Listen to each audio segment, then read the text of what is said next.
Welcome to Road to Success. And this week's episode, we are highlighting the biannual event known as the Albany Train Show. I'm excited to be joined by Jeff Stedge, an event organizer, I should say a longtime event organizer. Thank you for being here. Thank you for having me. So the Albany Train Show has really grown into a event that people really look forward to. And what's nice is you have the excitement around the holidays when they do the one in November, but then there's also the spring event. Talk to me about the origin story of the Albany Train Show. So for those viewers at home who have ever seen The Princess Bride, there is a character called the Black Pirate Roberts. And it turns out that Black Pirate Roberts wasn't the first.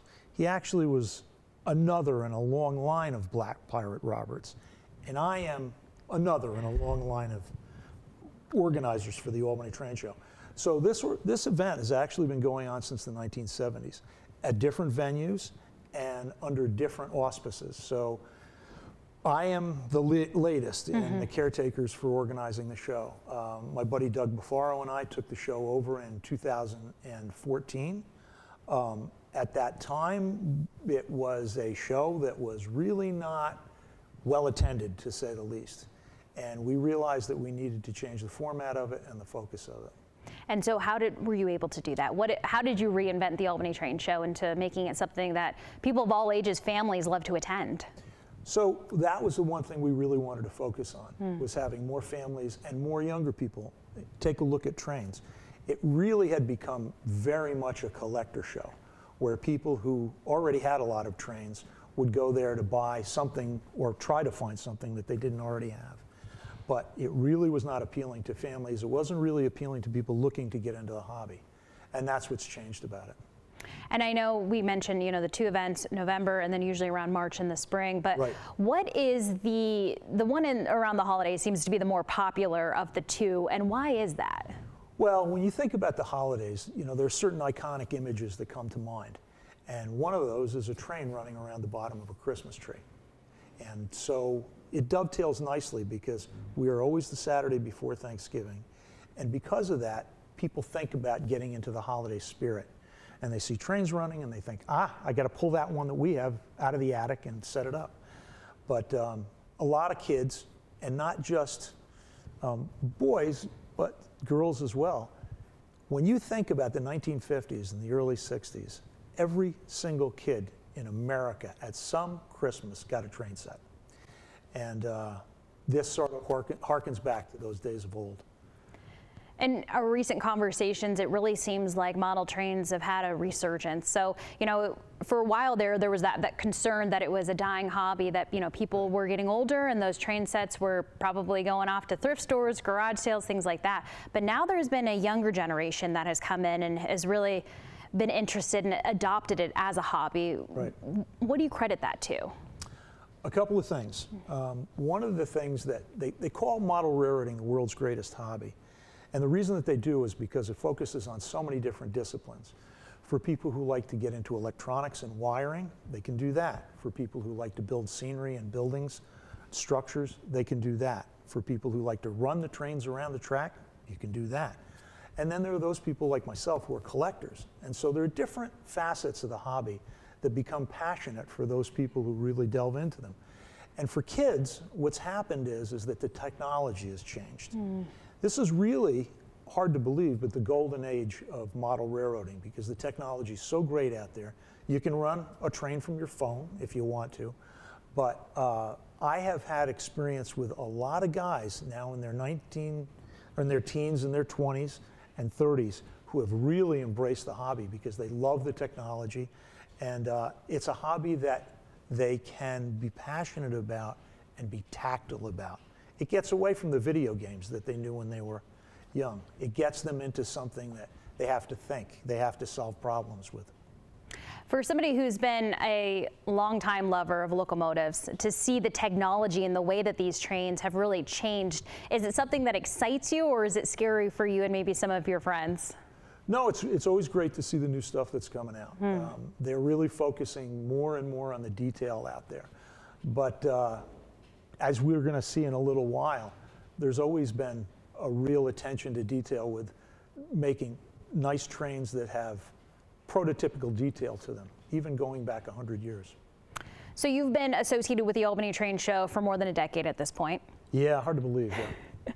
And what do you really credit the success? How have you been really able to reinvent it and make it an event that you're proud of, that people want to attend? I think when you see the people there and how happy they are to watch trains run, and you see families coming in and they're very interested about the possibility of setting up their very first layout for themselves, and they want to know, how do I do this? You know, where do I start? And it's really encouraging to know that people love the idea of getting into this hobby. With families, it's real important, if you're thinking about buying a train set for your kid, you want to make sure that you are engaged as well. If you buy it for them and you say, here's your train set, you set it up, have a nice time, eventually they will become bored with it. But parents, you got to understand, this is a great opportunity to bond with your kids. It's a great opportunity to engage in a hobby that they will enjoy with you. You know, you helping them build things, you helping them understand how electronics work, and getting involved in that. That's something that they're going to remember years and years from now. A lot of times I talk to people who were in the hobby when they were kids, when, again, they got a train set when they were 10 years old, 11 years old. They put it away because girls came along, cars came along, jobs came along, and then it occurred to them that I really liked doing this when I was a kid. And so they go back to that hobby, and when they go back to that hobby, it's because of memories that they had of working it with their dad or working on it with their mom. And that's the kind of thing that, those warm memories makes it something that they want to revisit later on in life. And as you kind of mentioned, there are so many different disciplines when it comes to the hobby of model trains. There's the building of the layouts, there's the technology, there's the actually painting and creating the different scenes that are part of these layouts. There's collecting. There's fixing of trains. There's so many different ways that you can get into the hobby. Is there one discipline that you've really been noticing having a big population of growth in the past few years that you've done the Albany Train Show? So the idea of setting up a layout in and of itself, you know, the reality is, and I shouldn't get this secret out there, but once you see a train go around a track 3 times, that novelty's over. The excitement and the passion that people have for building a layout is building a world that they're in control of, that they can have something that they can go down in the basement and relax with. And this is something that they have their own world, and it's limited only by their imagination. They can do whatever they want. They can build a village, they can build a farm, they can build a rural setting, but the main thing is that it's something that they themselves, almost like an artist painting on a blank slate. So there's that, but one of the really interesting facets of the hobby that's come to my attention is that I have made a few friends who are photographers, and model railroading photography has become, in and of itself, its own facet of the hobby. Really? And the reason is because when these guys are building a layout, they're not building a layout from the standpoint of having a lot of trains running around. They're building a layout to create these vignettes, these dioramas, these little scenes that tell a story. And using the camera, it's almost as if they're creating this as props for the camera, so that they can create a scene that tells a story, and then that's conveyed to the camera. And the guys who are really good at being able to photograph this stuff, again, a picture's worth 1,000 words. When you see that picture, it's not just a picture of somebody's handiwork doing a train setup. It is a story. And that is the great thing that I've seen from a couple of guys that I know that are photographers. Through different stories we've done, you've been able to invite me into various homes, and I've been able to experience some of these layouts in the basement. It is incredible what some of these individuals create. Do you still get that passion when you're able to experience a new layout or meet somebody new who wants to share their collection with you? It's always like Christmas. You know, you're going down there and you're seeing stuff. And even if you've seen a lot of things in the past and a lot of layouts, everybody does something different. And everybody brings their own abilities and taste to the layout. So it's sort of like going into somebody's house that they've redecorated it, and you may not necessarily like it, but isn't that nice that you did that? And so with a lot of layouts, you're always impressed by what somebody's ideas are, and you always find something new. And so when you go to the Albany Train Show, you can experience a few different layouts. Some of these folks aren't bringing the ones from their home, but they're bringing maybe some different pieces of their collection. Right. So people are able to engage with that. They're able to see how it runs. They're able to get maybe a model train that they have at their home appraised. Those are different experiences, right? So it's not like I'm going to come for maybe 10, 15 minutes and then leave. There's really something that can keep you there for at least half a day, if a few hours, right? Well, once they get in the door, we lock them in. So they're there for 5 hours. That's why you've been able to be so successful. No, you point out a very interesting thing, because people go and they look to buy stuff, but the first thing that they see as soon as they walk in the layout is a modular layout. Or as soon as they walk in the show, they see a modular layout. And that modular layout is so captivating because it's small, but it's got so much animation to it, and it's got so much going on. And people look at that, and if they already have a layout, they go, got to get mine out for Christmas. Or people who don't have a layout look at it and go, how do I do that? Where do I start? How can I get this going? And so that's part of it. And then a lot of people come in, they dig out their treasures from the attic and the basement, and they bring them in. And some of them are great, and some of them are, wow, you missed the trash bin on the way out, and you brought them here. But yeah, and then we have a face painter for the young engineers. Oh, wow. So not everybody, if you bring in kids, a lot of kids, once they're 2 and 3 years old, they'd like to have some other entertainment. So we do have that for them. Wonderful. Do we want to talk about? We do. We're going to talk a little bit about this. Cassie, you and I have seen a lot of layouts over the years. And one thing is that you've never seen anything that I have. And so what I decided to do was bring down my passion, which is collecting. So I'm on that aspect of model railroading where I collect. So all of the things that you're going to see here are well over 100 years old. Wow. Yeah. So we're going to start with a station in the back, this guy here. This was made by a French company called Corette, and it was made probably about 1905, 1906. And the interesting thing about this was it was obviously made for the French market. If you look at the signs hanging in the front, it says billets for tickets and entree for entree. And up at the top of the roof, you're going to see 2 slots there. And what those slots are, you actually lit this with candles, and so that would be the way that it was ventilated. So you'd take the roof off, and you'd put candles in there. Oh, wow. And then it would vent up through here. So it was a decorative piece? It was a decorative piece in terms of it was a station on the railroad, but if you wanted to light it. Oh, so that you could see it through the windows? Correct. Oh, right. cool. So the light would come in through the windows. And for the viewers at home, they're going to see that there is actually red, what they call isinglass in there, which is a early form of plastic/glass. And so when you would see that, it would reflect there. And what a great thing for Christmas, right? See the candles flickering behind this red glass. So that's one thing, and this was, again, built very, very early, 1905, somewhere between 1905 and 1910. We have 2 engines here. On the far side is one that is a steam engine, and that steam engine is clockwork, okay?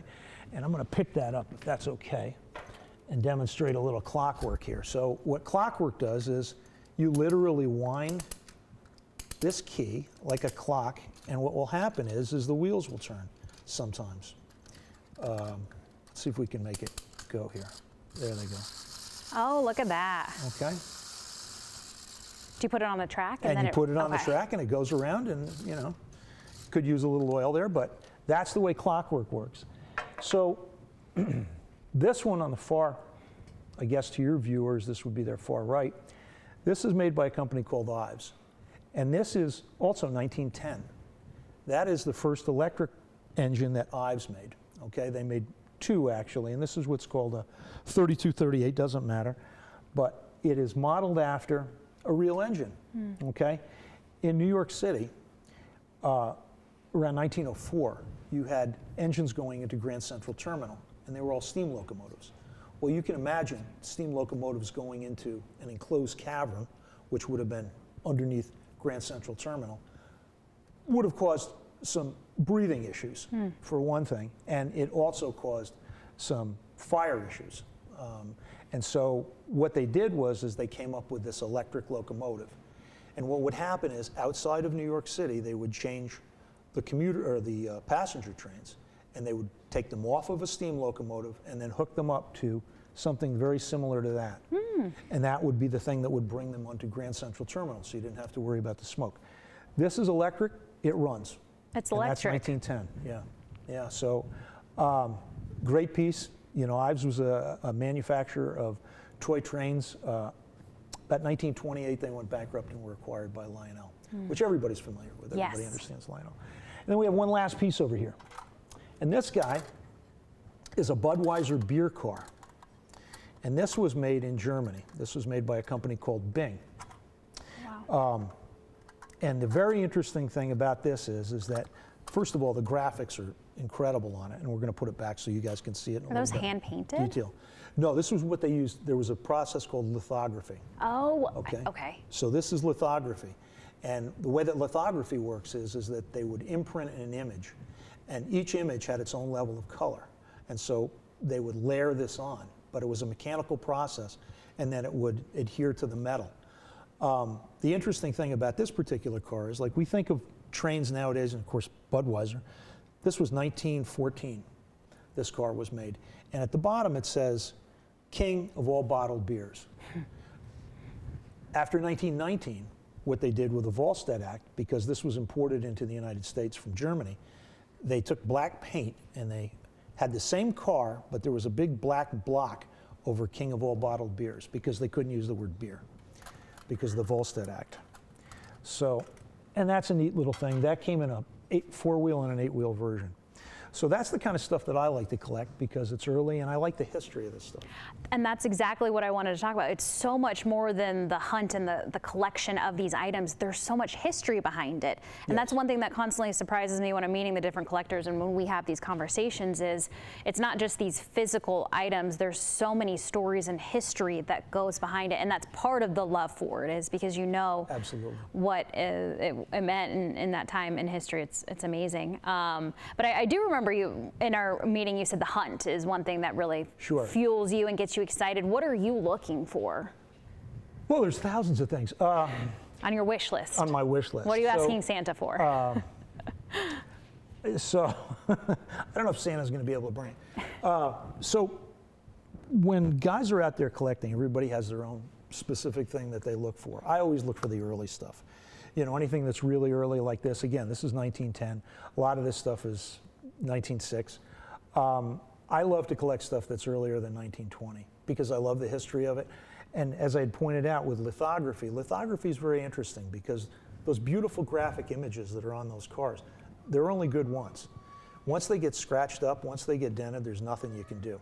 With painted stuff, you know, if you really wanted to, you could take the paint off of it and repaint them. I mean, yes, it's like restoring a car in a way. You know, you could repaint a car. But with the lithography, when the lithography is good like that, it's only good like that once. You know, you can never recreate that lithography. So that's always something that I'm looking for, is the early lithographed pieces because they're so beautifully done. They're so ornate in detail. When you're looking at the price point, are you comfortable disclosing how much you paid for an item? You know, they get up there. There's, I will not be buying this, but I will tell you that, so a lot of people, a lot of the viewers may be familiar with American Flyer, Lionel and American Flyer. They competed pretty directly during the 50s and 60s. But there was an American Flyer that was called Chicago Flyer. And Chicago Flyer was actually made from about 1906 all the way up until A.C. Gilbert acquired the company in the late 30s, going into the early 40s. So, believe it or not, there are train auctions, big train auctions. And this is all they focus on, is trains. And as it turns out, the day of our show, there's going to be a big train auction. So I'm going to be watching the auction while I'm at the show. And there's a couple of cars in there. There's an Ives engine. And without going into a lot of detail, I'd mentioned that this one is a electric profile, okay? This one over here is a steam profile. It looks like a steam engine. That one looks like an electric engine.